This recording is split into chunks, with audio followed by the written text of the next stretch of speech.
आदाब, नमस्ते, सत श्री अकाल, गुड मॉर्निंग। मैं रूबी न्यूटन, लोकतंत्र का पाया, दिल्ली से। आज हम दिनेश गौड़ जी के ऑफिस में आए हैं। उनसे कुछ बातें पूछेंगे, हमारे क्वेश्चन होंगे, उनके आंसर होंगे। सबसे पहले मैं आपके लोकतंत्र का पाया, जो आपका ये एक न्यूज चैनल है, मैं उसका बहुत बहुत धन्यवाद करता हूं कि जिन्होंने आज मेरे को इंटरव्यू के लिए बुलाया है। मैं रूबी जी, मैं एक बात कहना चाहता हूं आपसे, हम किस आधार पर वोट मांगेंगे। सबसे पहला हमारा आधार होगा कि एमसीडी 15 साल से सत्ता में है। आज वो 15 साल से किस कार्य, अपने कार्यकाल में कितने उसने कार्य किए, क्या कार्य वो जनता के हित में रहे या नहीं रहे, वो मैं आपको बताना चाहता हूं कि 15 साल से जब कार्य सत्ता में है, बीजेपी भारतीय जनता पार्टी है, उसके कार्यकाल में हमारे कर्मचारी वर्ग, जो हमारे एमसीडी के कर्मचारी है, उनको तनख्वाह नहीं मिली है। 4-4 महीने से परेशान बैठे हैं। इन 15 साल में मेरे ख्याल से 15 बार हड़तालें हो चुकी हैं, और हड़तालें होने के बाद कभी दिवाली आती है, कभी कुछ आती है, तो उसमें बोनस नहीं मिलता। ऐसा क्या कारण है जो आज 15 साल के अंदर अंदर भारतीय जनता पार्टी की सत्ता में रहते हुए एक कर्मचारी वर्ग इतना परेशान है। दूसरा मुद्दा है कि सफाई व्यवस्था बिल्कुल इतनी चरमराई हुई है। आप गली गली जाकर के देख लीजिए, नालियां देख लीजिए, हर एरिया की जाकर के वो टूटी पड़ी हैं। सड़कें जाकर देखिए, वो टूटी पड़ी हैं। दिनेश जी, ये मुद्दे जो है हर बार इस चुनाव में यही मुद्दे उठते हैं। मैंने आपसे पूछा कि आपकी क्या योजना रहेगी, आप क्या ऐसा देंगे जिससे लोग आपकी ओर मुखातिब हो कि हाँ भी हम आपको लाइक करें। आपकी ऐसी क्या योजना होगी कांग्रेस की? देखो, मैं उसके बारे में बताना चाहता हूं कि हमारे कार्यकाल 15 साल का रहा। स्वर्गीय श्रीमती शीला दीक्षित जी को एक विकास की देवी के रूप में जाना जाता है। ये भी मानना है कि वो 15 साल के बाद डिफीट हुए हम लोग। हमारी श्रीमती शीला दीक्षित जी वो भी हार गई। वो इसलिए हार गई कि जनता ये चाहती थी कि शायद इनसे भी बढ़िया काम ये लोग करेंगे, क्योंकि इन्होंने एक प्रलोभन दिया, लालच दिया लोगों को, और इस तरह से एक ऐसा रूप दिखाया कि हम ऐसे दिल्ली को पेरिस बना देंगे। उस रूप में आकर के एक बार जनता ने इनको मौका दे दिया। जनता मौका ने जब दिया तो उसके बाद क्या हुआ कि आज वही जनता एक ठगी सी महसूस कर रही है कि हमने बहुत बड़ी गलती करी थी। एमसीडी में भी यही था कि भारतीय जनता पार्टी को वो लेकर के आए। आज लेकर आने के बाद कि क्या हुआ पड़ा है कि हमारे जो मुद्दे हैं, हम वो मुद्दे बताना चाहते हैं कि गली गली में जो शराब के ठेके इन लोगों ने खोले हैं, इन सत्ताधारी सरकारों ने गली गली में शराब के ठेके, इन्होंने हर वार्ड के अंदर 3-3 कि गली गली में जो शराब के ठेके इन लोगों ने खोले हैं, इन सत्ताधारी सरकारों ने गली गली में शराब के ठेके, इन्होंने हर वार्ड के अंदर 3-3 शराब के ठेके खोले। क्या ये समाज के नाम पे एक अभिशाप है, या मैं ये कहूं कि क्या इन्होंने अपनी इनकम को बढ़ाने के लिए ऐसा कार्य किया है? या दूसरा मैं ये कहना चाहता हूं कि क्या आज ये बिल्कुल जनता को मूर्ख समझ रहे हैं कि जनता तो हमें वोट देगी चाहे हम इन पे कितने अत्याचार कर लें। पहला तो ये है कि हम शराब को ठेकों को इसके खिलाफ हम आवाज उठा रहे हैं, लगातार उठा रहे हैं।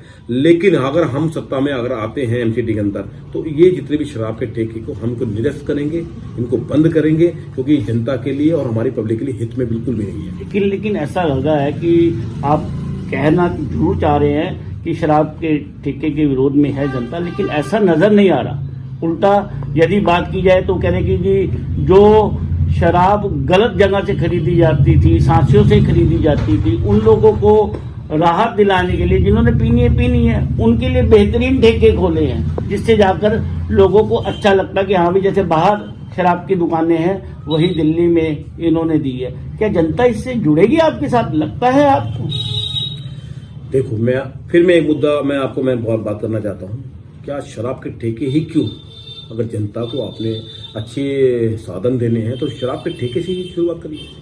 स्कूल खोल दीजिए ना, आप अच्छी डिस्पेंसरी खोल दीजिए। स्कूलों का सौंदर्यकरण इन्होंने किया है, पीछे स्कूल का सौंदर्यकरण करा है। स्कूल तो कोई नहीं बनवाया ना, कोई बिल्डिंग तो नहीं बनी ना अभी तक आकर के। जो इन्होंने ये कहा था कि हम 500 स्कूल बनाएंगे, ये 3 चीजों के ऊपर कहते हैं कि हमने अच्छी बेहतर स्वास्थ्य सेवा, बेहतर शिक्षा सेवा और बेहतर स्कूल।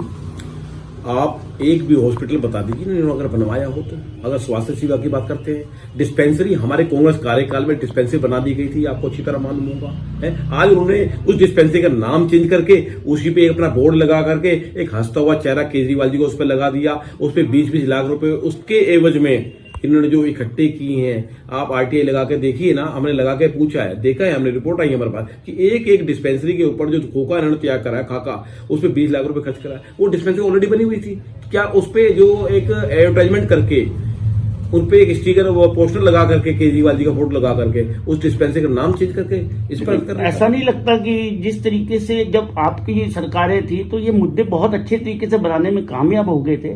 कांग्रेस कहीं ना कहीं पिछड़ रही है, कहीं ढंग से मुद्दा नहीं बना पा रही। रेप तब भी हुए थे, तब इन्होंने मुद्दा बनाया था। अब कस्तूरबा नगर की जो घटना है उसमें कांग्रेस मुद्दा नहीं बना पाई।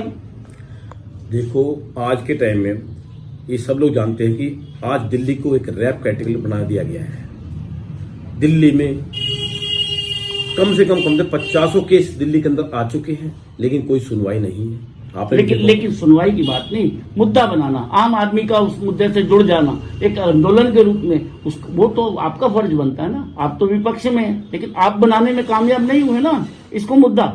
देखो, हम लोग मुद्दे नहीं बनाया करते, हम कार्य करा करते हैं, ठीक है। ये लोग मुद्दे बनाया करते हैं क्योंकि सत्ता इन्हें हासिल करने के लिए उसके लालच में ये आना चाहते हैं। हम लोग मुद्दे नहीं बनाना चाहते। इस मुद्दे का असली परिणाम आपने देखना आने वाले इलेक्शन में दिख जाएगा। ये कोई दूर नहीं है दिल्ली, आपने देखना, आप जब इलेक्शन भी दूर नहीं है, नगर नहीं बनाना चाहते। इस मुद्दे का असली परिणाम आपने देखना आने वाले इलेक्शन में दिख जाएगा। ये कोई दूर नहीं है दिल्ली, आपने देखना, आप जब इलेक्शन भी दूर नहीं है, नगर निगम में जनता मन बना चुकी है। इन झूठों को, इन एडवर्टाइजमेंट करने वालों को, इन भ्रष्टाचार जो आज एमसीडी के अंदर इतना बड़ा पूरे बड़े पैमाने पे फैल रहा है, आपने देखा होगा सारे कार्य। लेकिन जो आज कस्तूरबा नगर में इतना जघन्य अपराध हुआ उस बच्ची के साथ में हुआ है, कितनी शर्मशार आज दिल्ली हो रही है। ये कहते हैं हम दिल्ली को पेरिस बना देंगे। क्या दिल्ली पेरिस बनी? क्या दिल्ली में अपना साफ पानी मिला? क्या दिल्ली में नए स्कूल खुले? क्या कोई नई बिल्डिंग बनी? क्या दिल्ली के अंदर कोई नया हॉस्पिटल बना? मैं आपसे पूछना चाहता हूं, आपके जो आपका ये चैनल है उसके माध्यम से मैं एक आवाज अपनी बताना चाहता हूं लोगों को, क्या इन झूठों के चक्कर में आकर के फिर दोबारा से वही ठोकर खानी है जनता को जो उन्होंने पहले खाई थी? लेकिन जनता को तो आप बाद में समझाएंगे, लेकिन आपके परिवार में ही फूट कहीं ना कहीं नजर आती है। आपके काफी बड़े कांग्रेसी नेता दिन ब दिन कांग्रेस छोड़ के और पार्टियों को ज्वाइन कर रहे हैं, चाहे वो बीजेपी हो, आम आदमी पार्टी हो। ऐसा नहीं लग रहा कि अब दिल्ली में जो चुनाव होंगे नगर निगम के, वो बीजेपी और आम आदमी में होंगे, कांग्रेस कहीं नजर नहीं आती।